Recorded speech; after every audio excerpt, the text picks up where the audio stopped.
This is Pick Up the Mic podcast on WWMVLP 95.5 and Radio 22.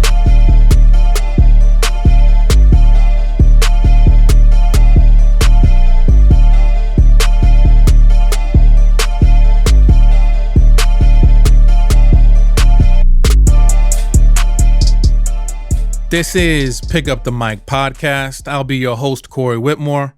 This podcast aims to bring new voices into the conversation about how to eliminate racial disparities in education in the Madison Metropolitan School District.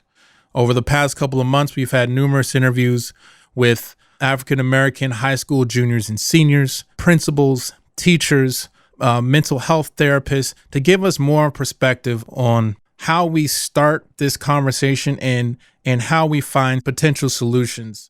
Here in episode 8, we're going to continue with our fresh perspectives, our interviews with community leaders. Last week, we had the chance to talk to Dr. Rennie Briggs, and this week we'll be able to talk to Marilyn Ruffin, former school board member in Sun Prairie, also VP of Family and Community Initiatives at One City Schools in Madison, also was a substitute teacher in the Madison School District. So we're very excited to be able to have her as part of this Pick Up the Mic podcast, and we really want to tap into her perspectives at different levels and different viewpoints. Like I said, from a school board member, from a substitute teacher, from a VP. With Family and Community Initiatives over at One City Schools. So she brings a wealth of knowledge. In my time in the Sun Prairie School District, in which my boys attend, she has been a champion for students of color and Black students. It was an incredible opportunity to be able to catch up with her and be able to talk through some of these issues. Let's jump into our interview with Mrs. Marilyn Ruffin. Marilyn Ruffin, school board member since 2015. Prior to that, I spent 22 years in the field of engineering, a white male-dominated field. As a woman engineer, that was challenging, but was able to stay in that field for 22 years. And the reason why I left it, I was in between jobs and in between interviews. And I said, you know what? I came across a posting in Sun Prairie, been a Sun Prairie resident since 2009. Mm-hmm. After 20 years in Madison. I'm originally from St. Louis. My husband and I from St. Louis. So we've been in Wisconsin for 30 years, amazingly. So I was in between interviews, came across Sun Prairie needing substitute teachers. And I'm like, okay, this beats sitting around in front of the computer waiting to see if I'm gonna get an interview or not for my engineering job. So I just said, why not substitute teach? I had just read the Race to Equity report with Colleen Kerr, the Urban League. That was in 2013, 2014, around that time frame. And I said, you know what, I'm gonna go undercover and see what it's like out in the classroom. So I substitute taught in Sun Prairie, started in 2014. Mm-hmm. And the faces of our babies seeing me in front of the classroom is like unbelievable. The smiles, the energy, all that came into play. And I came to realize that never underestimate the power of seeing someone that looks like you in front of the classroom. And my experience with them was so wonderful in the sense that I shared my experiences at a PTO meeting. And from that standpoint, someone talked to me and said, you know what, you should run for school board. At that time, I said, I don't know anything about school board. What are you talking about? Well, I've came to realize it's not who you know, it's who you know who knows people. Because I didn't know 10 people in Sun Prairie at that time. So how in the world am I going to run for school board and get 100 signatures in this progressive town here of Sun Prairie that's lily white? So I must admit, I had 48 hours to get it done, meaning I came in at the last minute and I said, what's the worst that can happen? I just lose, it's a good learning experience. And then I said, what's the worst that can happen? Oh my God, I might just win this. So people rallied behind me and got those signatures out and the code of weather. And I got on the ballot. And next thing you know, I got elected on the school board in 2015, the first person of color ever elected in this city of Sun Prairie, Wisconsin. That was in 2015. Then I was able to hand my oldest son, his graduation diploma in 2015. So what an honor that was to hand that to him. I re-ran in 2018 for the mere fact I wanted to hand my younger son his high school diploma. Luckily, blessedly, I won that re-election too in 2018. So I became the first person ever of color to run twice and to be elected twice. And so that's for a 3-year term.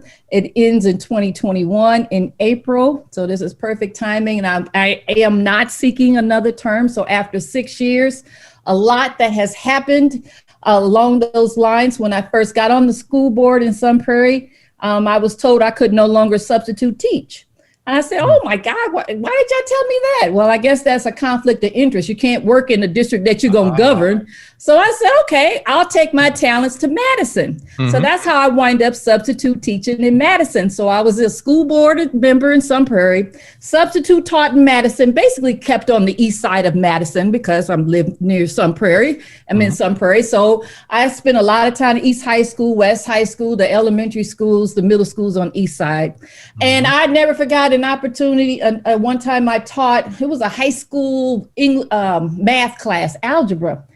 And this Black boy came in the classroom and he immediately came up there and hugged me. He said, you just made my day. When he realized I was going to be his substitute teacher, I didn't know him for no one else. I thought maybe it was one of my son's friends from playing basketball. I didn't know, but that he came to me, gave me a hug and sat down. I had no issues. I had no trouble. As a matter of fact, as a substitute teacher, I barely had any instances of discipline or having to send someone to the office or anything like that. I was just being me, being cool. And I repeat myself, never underestimate the power of someone seeing you who looks like you in a leadership position. So I managed to stay substitute teaching until I got tapped on the shoulder by Kaleem Care. I've known Kaleem and his family for years. And he said, I'm starting, with One City Schools. I want you to be able to come and be the role that I'm in there now as a family and community initiatives. And I remember at the time I said, but Kaleem, I'm an engineer. I'm in between jobs. What am I going to do at a school? I'm an engineer, but he saw something in me. And it wound up being a great fit for me because I do a lot of community work, and then being on the school board, why not go into this role professionally as far as being, as far as my career. So I've now been with One City Schools, started off as director of family and community initiatives. And then 3 years later, I was promoted to VP of Family and Community Initiatives at One City Schools.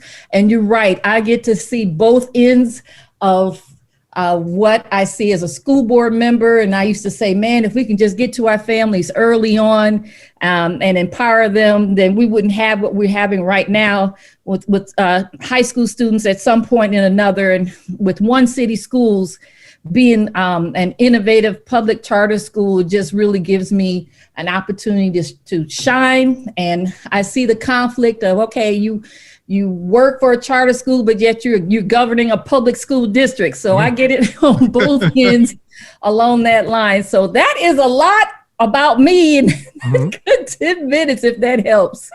That is perfect. That is perfect. And it just reinforces the reason why I'm interviewing you. So thank you.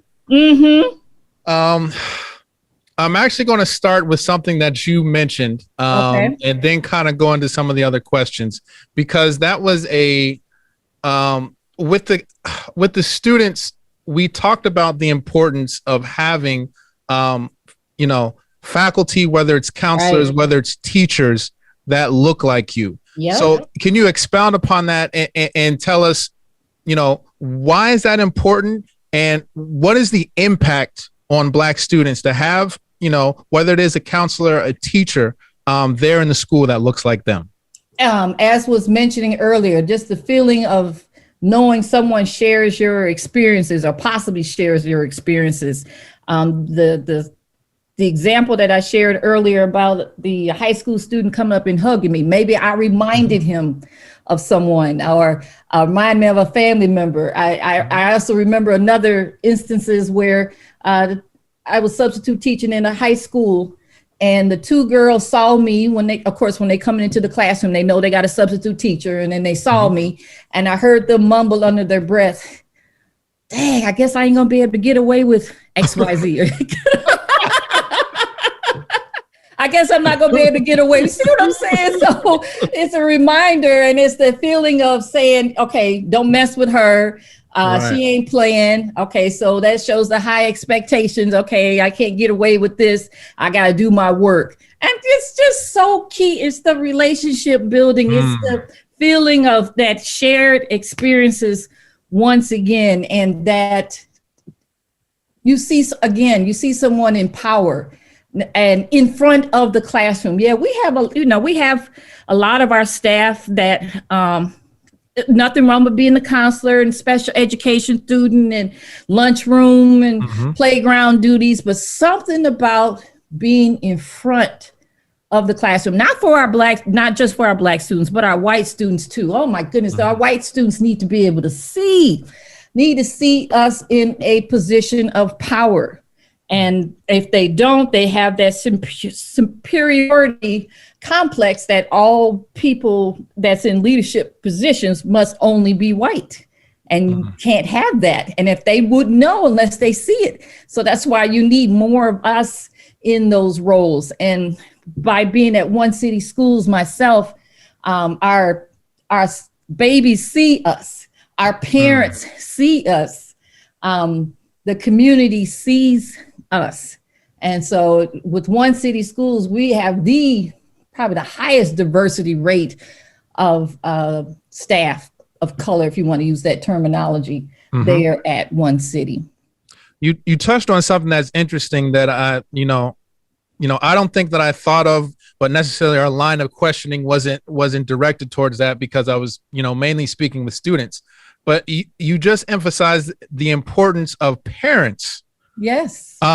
As well, seeing you. What is that impact like? What have those relationships been? Because at One City, you guys do have such a diverse coalition. What's the impact of that? Because that's something that I definitely want to emphasize in here that we necessarily didn't tackle with the students.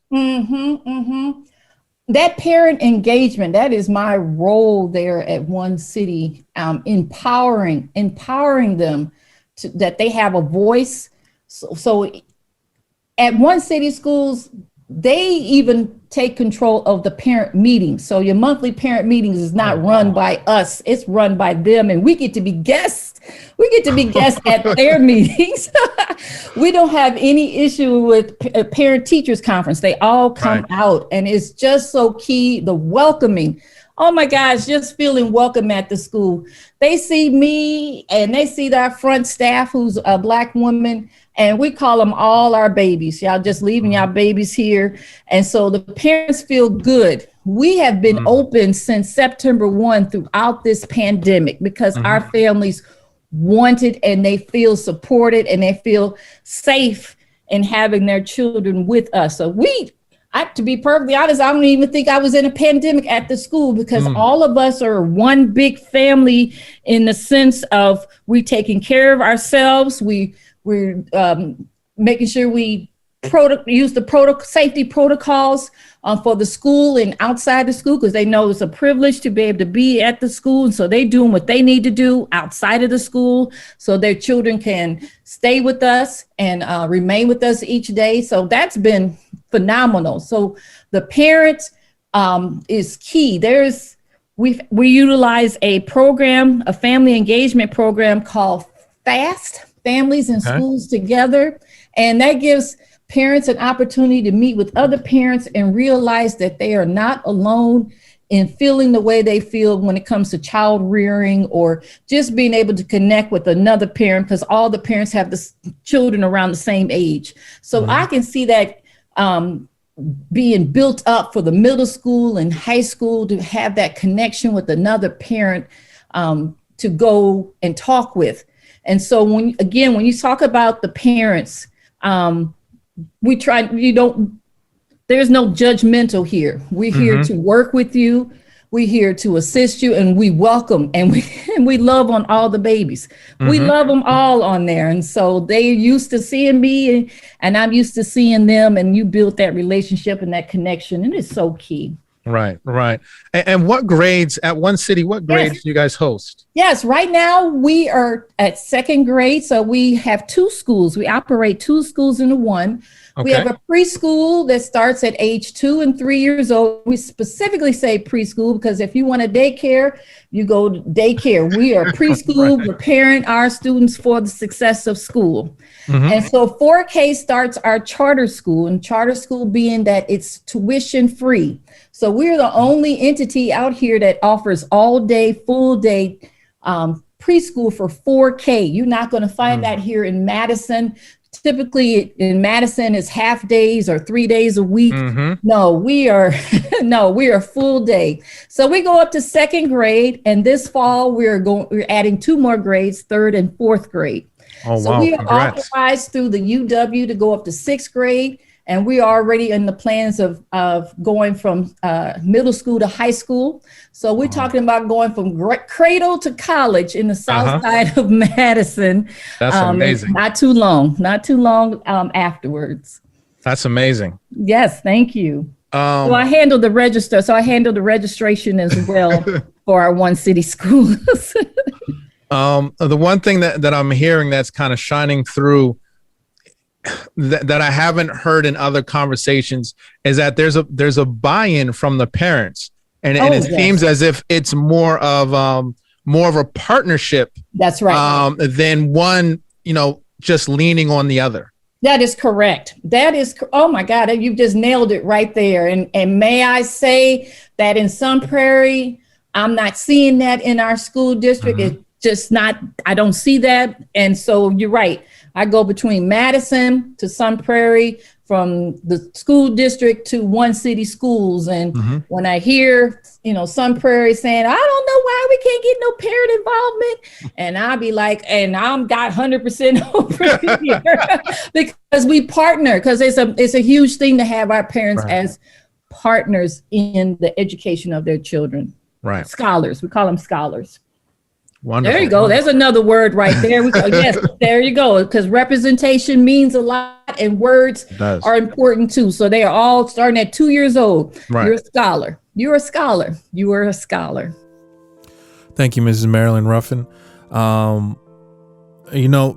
Normally if you've been listening to the podcast, normally we start with the achievement gap and what is it and what do you know about it, and we'll move into testing and standardized testing and things of that sort. But as this conversation started, I started to see a lot of things starting to come up about community, and I didn't want to deviate from that and wanted to kind of stay on that and get her perspective. And 3 words that kind of stuck out to me as we were talking was family, partners, and empowerment. And it was interesting how she explained the, in essence, partnership between One City schools and the parents, of how they come in and run the meetings, that it does feel like a family. And I think a critical aspect of that is the diversity that One City schools has in their faculty. So, no matter who you are, you see yourself in faculty, much like the students. I believe episode 4, when we were talking about the importance of Black teachers, wanted to see themselves in the staff in the schools in which they attended, and they were not able to see that. As one student put it, sometimes when you don't see yourself reflected in staff, it's hard. If you need help, it's kind of hard to ask for that help. And it may be the same with teachers and parents. You know, when you don't see a teacher or an administrator that looks like you may be hesitant. Not all people, because I know people that aren't hesitant. No matter who you are, what color you are, I'm gonna tell you what's on my mind. But for some people, they may be hesitant in expressing how they feel or talking about change that they would like to see within the school, for whatever reason. So, you know, this goes back to representation. Once again, you know, the kids hit it hit the nail on the head. But this also connects to episode 6 when we talk about the role of community and how important that can be in trying to close this achievement and opportunity gap. When the community feels empowered, as this is one of those words I took from that, if the community feels that they are in partnership with the school and it feels as if it's a family atmosphere, now you have not just the school district trying to, you know, close this gap, but you have the community working in unison with the school district to do that as well. That's why those relationships are so important, and how you go about fostering those relationships and how you interact with the community is incredibly important. I would love to have a team of people working to solve a problem than just a few. So I found that very interesting in this first part of the interview with Mrs. Marilyn Ruffin. But we got more to come, so don't go anywhere. We are going to have more of these, more parts to this interview with Marilyn Ruffin coming up right after this.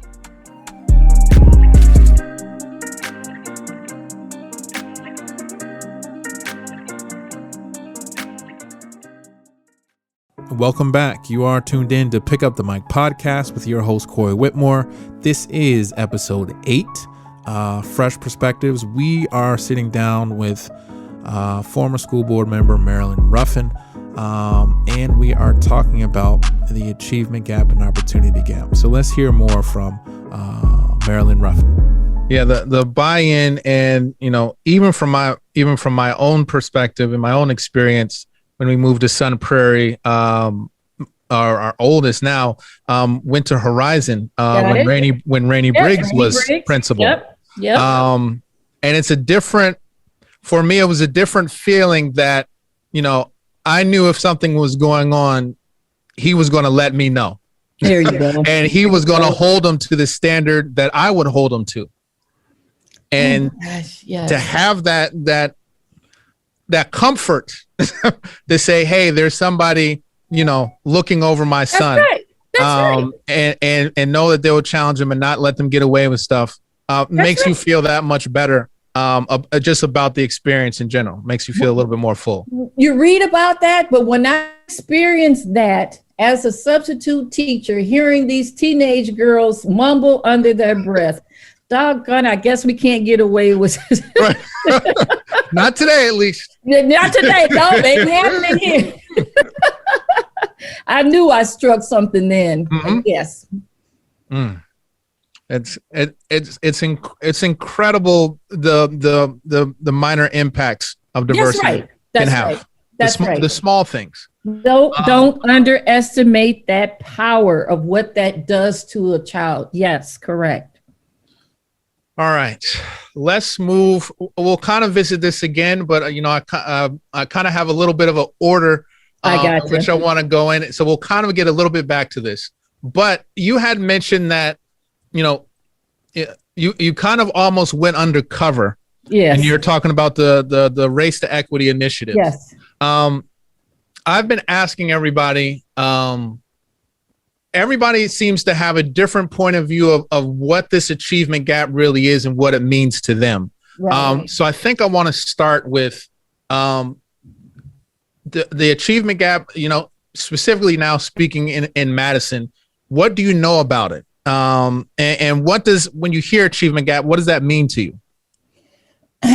Good question on there. I really look at it more of an opportunity gap, the opportunity of what one set of families versus another set. Divided line really between our Black and white families, if you want to be more specific. Yes, the opportunities. And we can use this pandemic as a huge example of what it meant when families, when this, oh my goodness, we're a year now into the pandemic, and what it meant this time last year, where everything had to shut down, the schools shut, the state shut down, and you're at home in a sense, and had to learn from home. And then you start learning about the access of being able to have reliable internet access to learn or educationally over the computer. And you learn about the access of who has that freedom or have that opportunity to sit in a quiet space to learn versus not having that space to learn. And it really opened up what it meant to have a roof over your head. You make the assumption that when students come into your classroom, that they have the basic needs met, and you learn that that's not always the case with food insecurity and housing insecurity. You really get to find out, you really get to know the opportunity gaps that is widened because of what occurred specifically with this pandemic for all, or even having parents having the capability to work from home as opposed to being an essential worker where you have to be out in retail stores, for example, or at the grocery stores or so, and not being there next to your child to help them with the assignments or the work. I mean, with Sun Prairie in the headline in the news now with the incident at Patrick Marsh Middle School with the history lesson gone bad, terribleness, and that would this have happened if we were all in person? It just opened up the eyes of, okay, your child is trying to learn at home and this assignment comes up and you can ask your mom, who so happening was right there, to say, Mom, does this assignment look right? What kind of question is this? Would this have happened if we were in person? And that brings up another whole host of questions looking at our curriculum. Like, okay, let's see. Can't tell me this was the first time this has happened. No, this is the first time this has happened where someone is questioning you while you're at home, working from home. So when we talk about the achievement gap, I would look at it more as the opportunity gap, and then just making sure that what our students are learning is more culturally relevant so that you can get a grasp of understanding more than what's been in these books that even when I was a child that I never thought was a lot appropriate. That's another whole story in itself on here.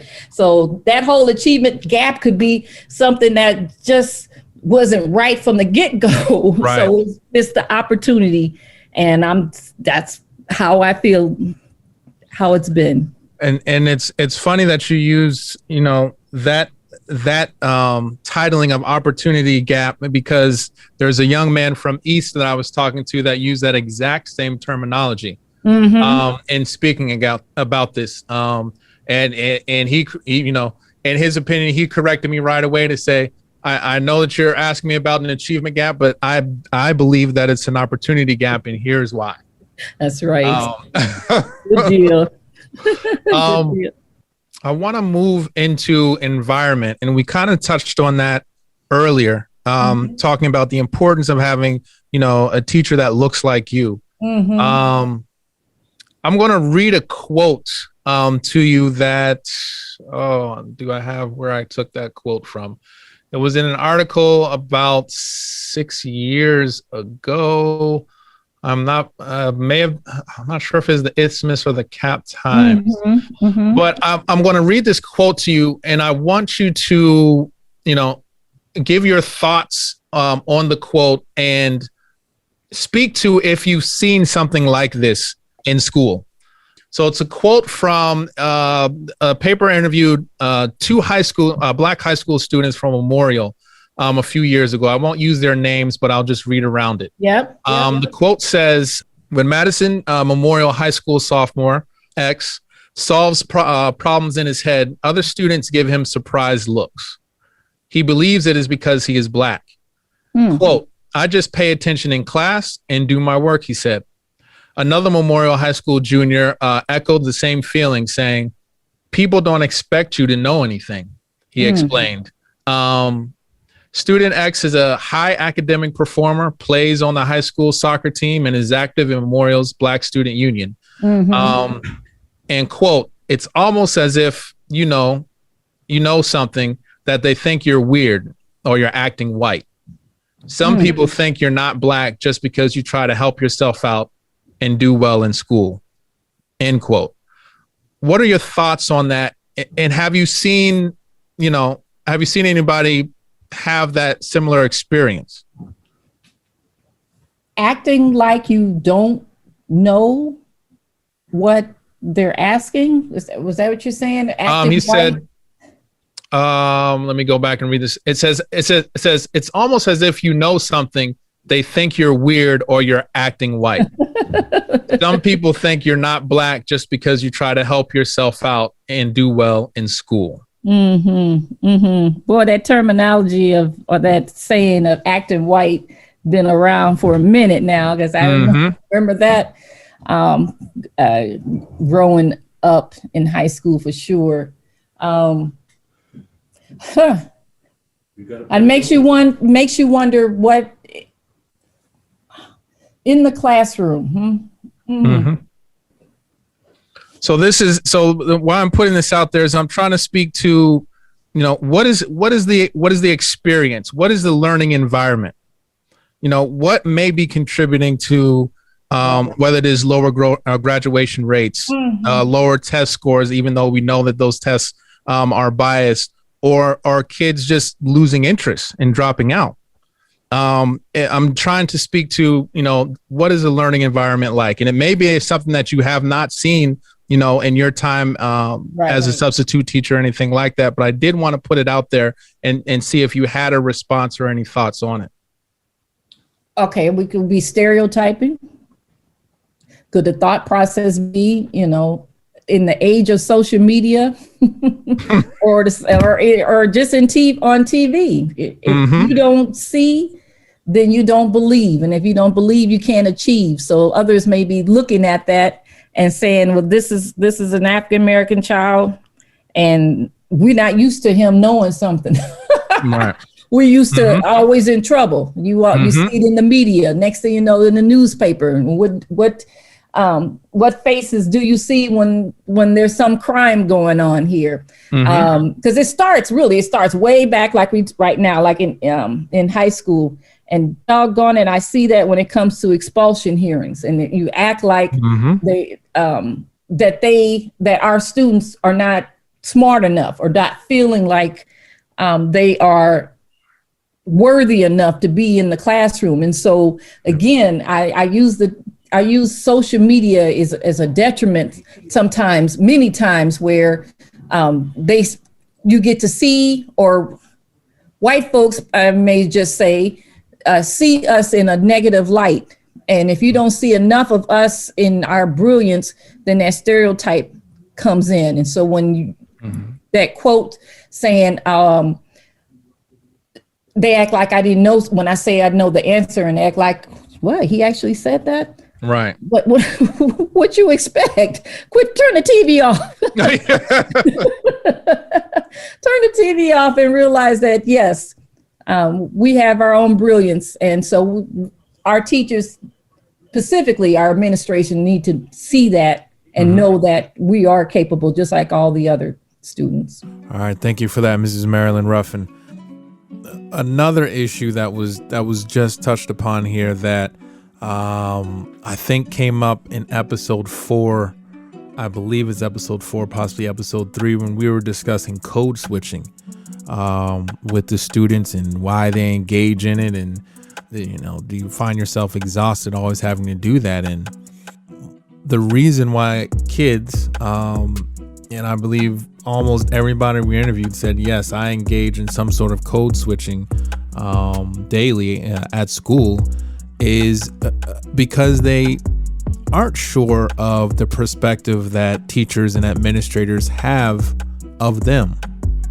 They feel that, and many of them feel that, I need to change my identity into something that seems more acceptable to you, because I don't want you to stereotype me as something that you've seen, as Mrs. Marilyn Ruffin put it, on TV or on social media or in the news, in which it's a negative reflection upon those that look like me. So it's hard for kids to step into places in which, as we said in the beginning part, where they are not reflected in the administration or in the faculty, and feel comfortable, because they are unsure of how you view them. If you are viewing them without speaking to them, without knowing them, without knowing their family, are you viewing them in a negative light? Or are they actually on a level playing field where you are going to let them show you who they are, and then you're going to make that evaluation? It makes it incredibly hard and creates an incredible amount of anxiety when students don't know how they'll be judged. So, I'm glad that we, Mrs. Marilyn Ruffin spoke to that, and as we've kind of on and off talked about, reflection and diversity and faculty, another reason why that is so important.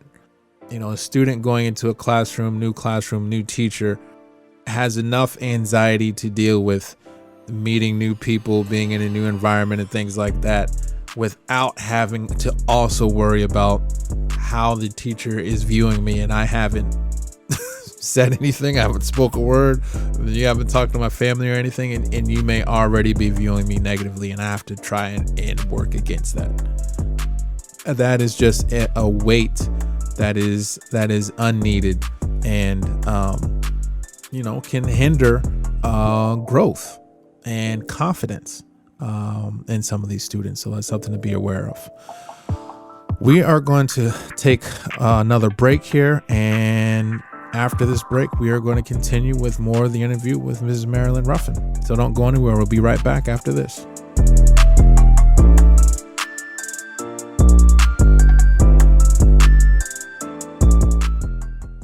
Welcome back. You are tuned in to Pick Up the Mic podcast with your host, Corey Whitmore. This is episode 8, Fresh Perspectives. We are talking with Mrs. Marilyn Ruffin. And let's go ahead and jump right back into that interview.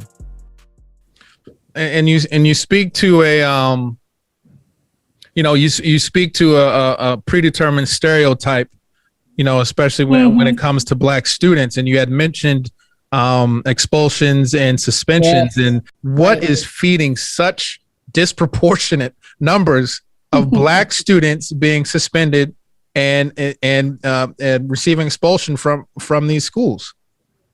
Biases. Our teachers are mostly our white teachers, coming from a district that is, now we probably 80% white, and having more students, Black and brown students in Sun Prairie. I'm use that for an example. I just see it being biases, and that they never had any real interaction with our students. Or they coming from districts or coming from hometowns where they don't see us in a positive light. There goes that social media, there goes the media itself, and seeing us, stereotype of Blacks specifically. And so I just look at the incidences. I'll even use the school to prison pipeline, having SROs at the schools, and teachers calling upon these resource officers, student resource officers, more often than necessary. And then having this zero tolerance of behavior, which put an infraction on our students to turn around to get points taken away from them, and then being sent to the principal's office, and then getting these referrals. And the next thing you know, as a school board member, I'm looking up and we're told that we got to come in for an expulsion hearing. And in my back of my mind, I'm like, please let it not be. Please let it, please don't let it be. Let it be.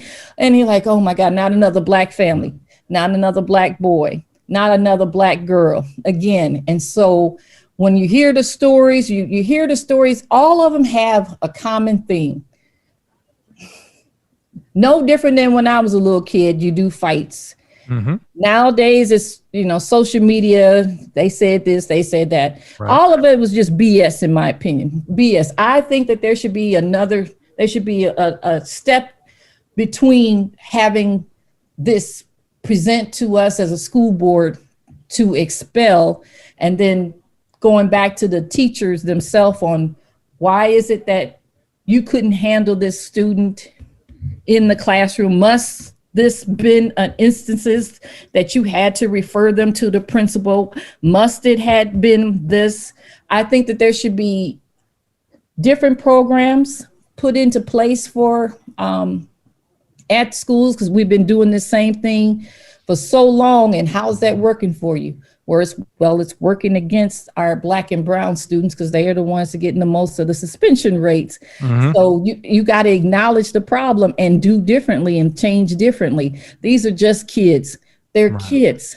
They're kids. They're 16, 17 years old. I'm talking about specifically high school. Mm-hmm. And so this can be changed around. And so why put it on them that they're not doing right? Well, how about you, adult? How are you interacting with them? You're the adult here. So you have to change the trajectory of why this suspension rates are high enough, and it looks bad on us. And so changing my other hat to one city schools and starting off with our families early on, and working with our students early on, so that by the time they reach up to us, as far as, middle and high school, we can knock down all those infractions by just building the relationship with our family, starting off at the beginning. And so there's the difference right there with the teachers. If they don't have a good relationship with the students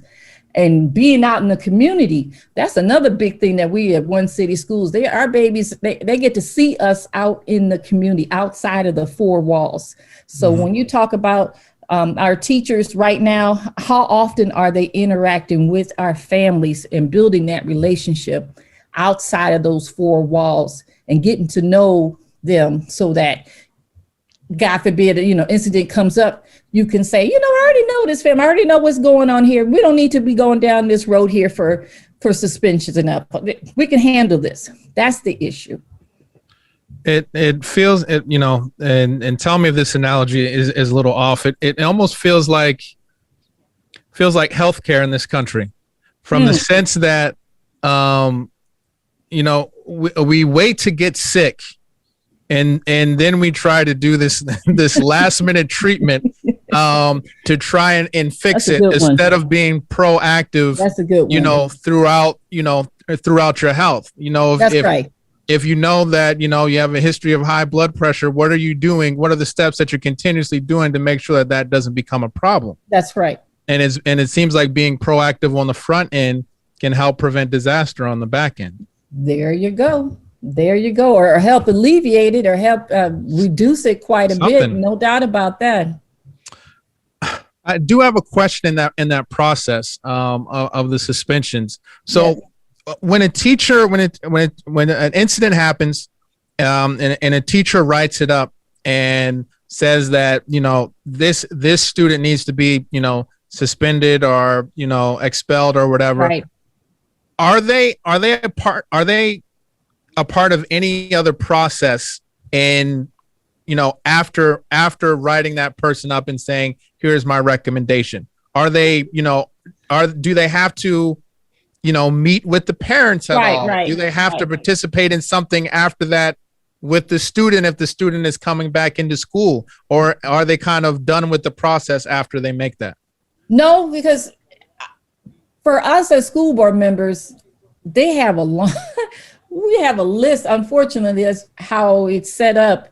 But by the time it gets to us, as far as expulsion, they have already did in-school suspension. They've already done out school suspension, like 3 days, at home, working with the parents.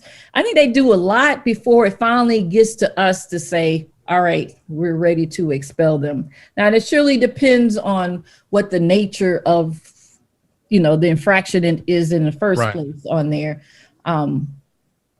But by the time it gets to us, we don't want to kick out any students, but we do turn around and say, okay, well, in order to get back in, you got to do X, Y, Z, X, Y, Z.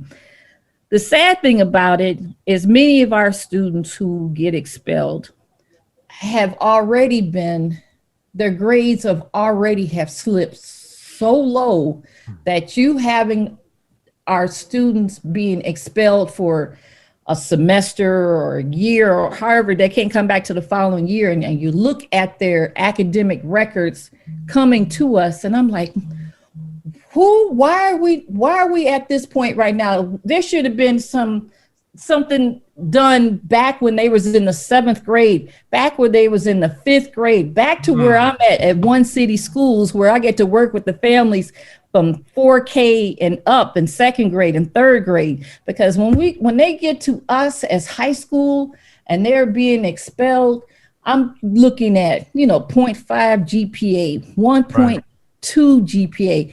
And I'm like, okay, we're here because you had this fight because you were mad about something on social media.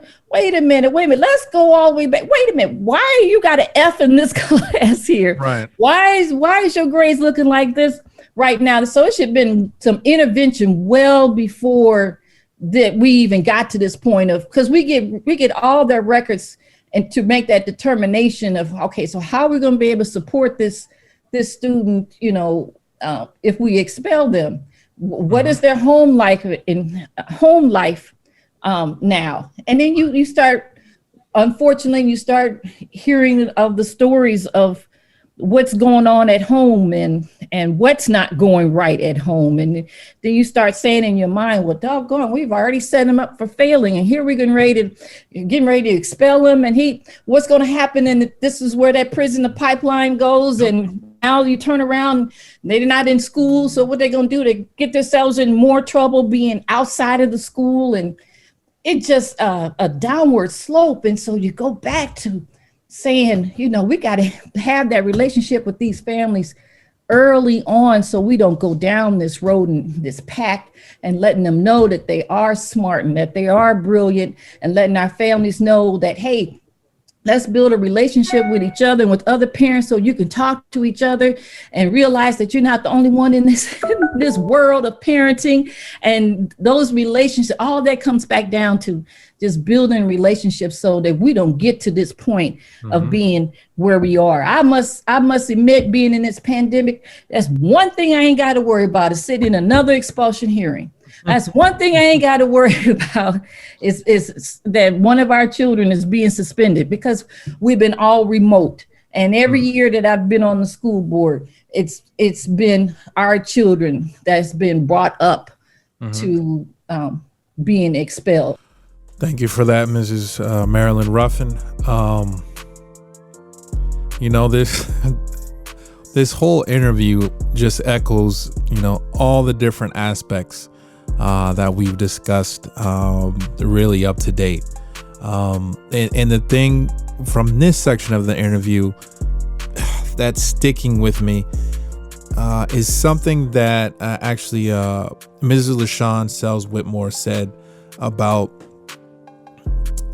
engaging youth early and really intervening and picking them up when we start to see them fall or go off track, and how important that is. And she really put a whole lot of emphasis on elementary school, and really making sure that kids aren't getting off track and they aren't falling behind in the beginning, because that's going to, manifest itself. It's going to show itself later in the journey.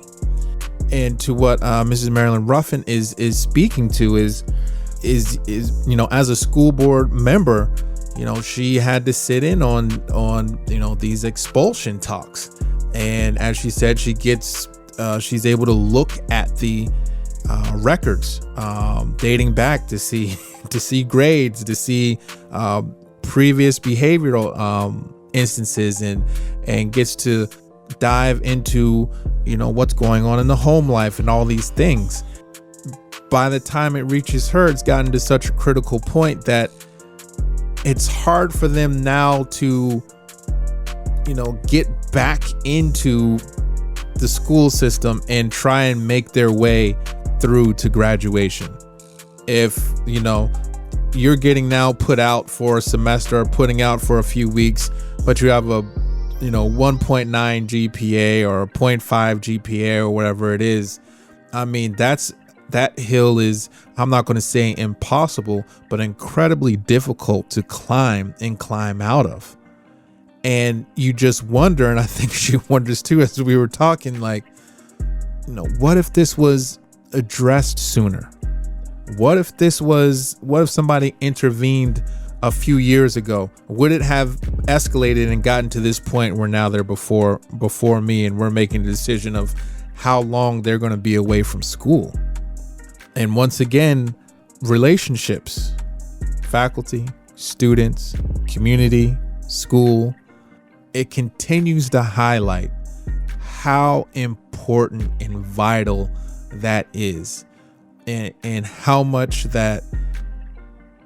an emphasis schools really need to be putting on those relationships, because the strength of those relationships, family, partnership, empowering people to speak, having all those connector points, and not having only the school trying to problem solve, but the school, the community, the parents trying to problem solve this together, makes it easier on everybody. Helps reduce those gaps.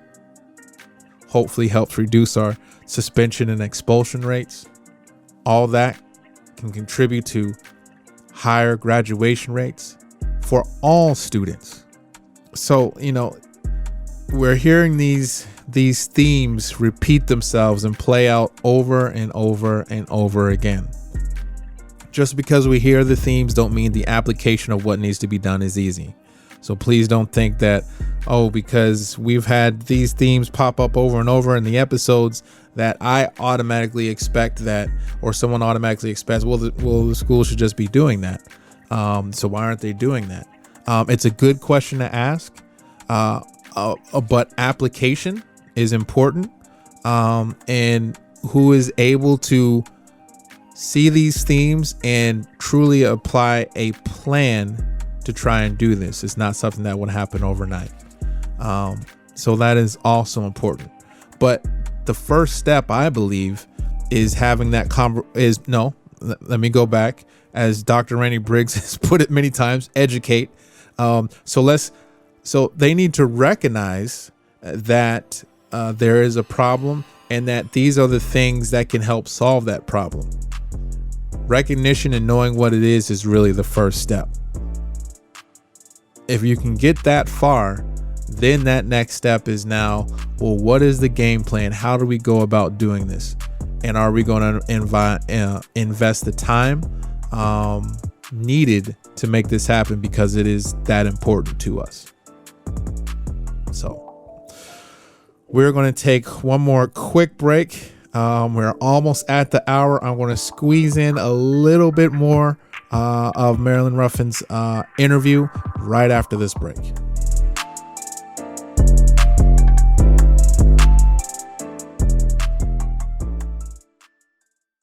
Welcome back to Pick Up the Mic podcast with your host, Corey Whitmore. This is episode 8 fresh perspectives with our interview with Marilyn Ruffin, and let's go ahead and dive right back into it. All right. I have one last question for you, which has been brought up by a number of students. I guess we're starting and ending in the same points, kind of talking about teachers and teachers of, Black teachers of color. I've heard a lot of different responses from different people in administration at different levels of why they believe they have not been able to hire, specifically here, more Black teachers. Yep. Why is it that you believe more Black teachers have not been hired, whether it is the Madison School District, the Sun Prairie School District? Why do you believe that hasn't happened? And how does that get fixed? Oh my goodness. That's a loaded question right there. Why haven't our teachers, our Black teachers, been hired? Is that the question? Why haven't more Black teachers been hired? Man, I'm thinking they have a choice, that they have all these options to go to XYZ places to say, because they're hot demand. Yes. They are high demand on there, even at one city schools, even at one city schools on there. And we were like, just apply. It also makes me wonder about the license that they have to obtain. Mm-hmm. I'm hearing from Wisconsin, they got to go through all these hoops to get a license. And does that stop them for Wisconsin issuing the license? Mm-hmm. I would say at one city schools, we want the heart of the teacher and the brilliance of them bringing it out of our students more than saying, I need to have this Wisconsin license on your resume. Right. We want the heart and know that you are going to do what is necessary for the sake of our children here.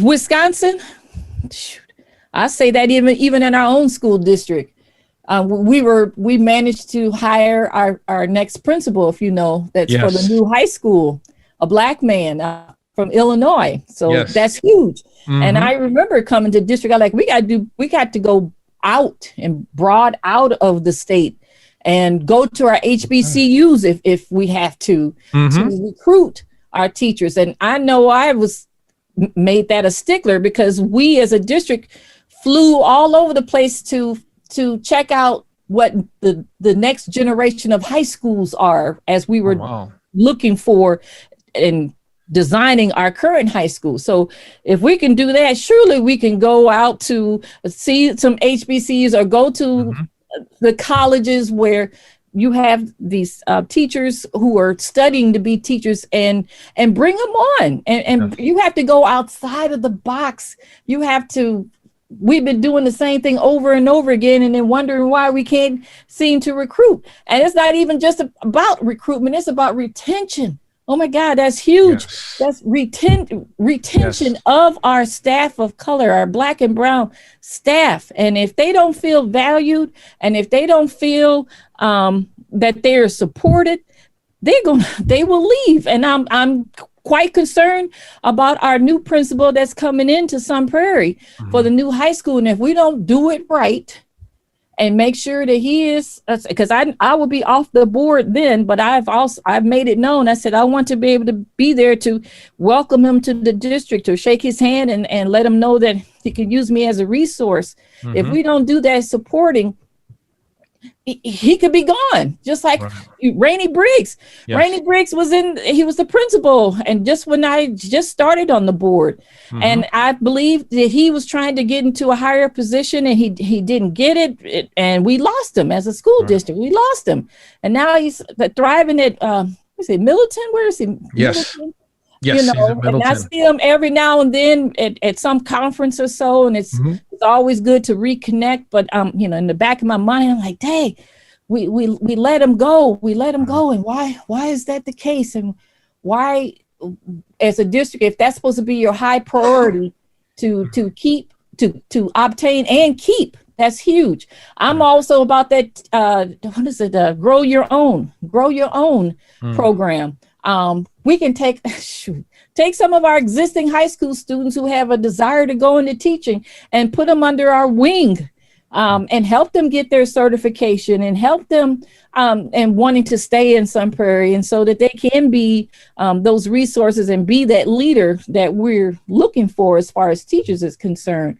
And so it's about investment.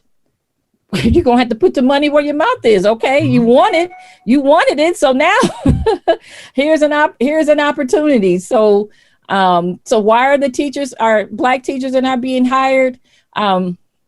One, we want to make sure, I would like to know a listing. I would like to know that they want to come to Sun Prairie. And so you, for instance, or Madison or at One City Schools, again, it's all about not just having them there, but providing them the package of wanting them to take the chance to stay with us. And in order to do that, you have to have an attractive package that may be different than what you offer our white counterparts, our white teachers. You're going to have to, and because you already know the importance. Are you hoping that districts understand the role of what it means to have our Black and brown staff in front of our students to make that difference? Thank you so much, Mrs. Marilyn Ruffin, for interviewing with us and being a part of this podcast. Your wealth of knowledge and experience. It came shining through. There was so many things that we were able to get to and talk about, and so many themes that came out. And we're forever grateful for you taking the time, but grateful for everything that you have done and are continuing to do. This concludes episode 8 of our Pick Up the Mic podcast. Make sure to check us out on social media at Pick Up the Mic podcast. That's on Instagram and Facebook. And I hope you guys enjoy the week. We are going to be back with episode 9, another fresh perspective and another exclusive interview next week. All right, everybody, have a great rest of the weekend and week, and we'll see you next Sunday.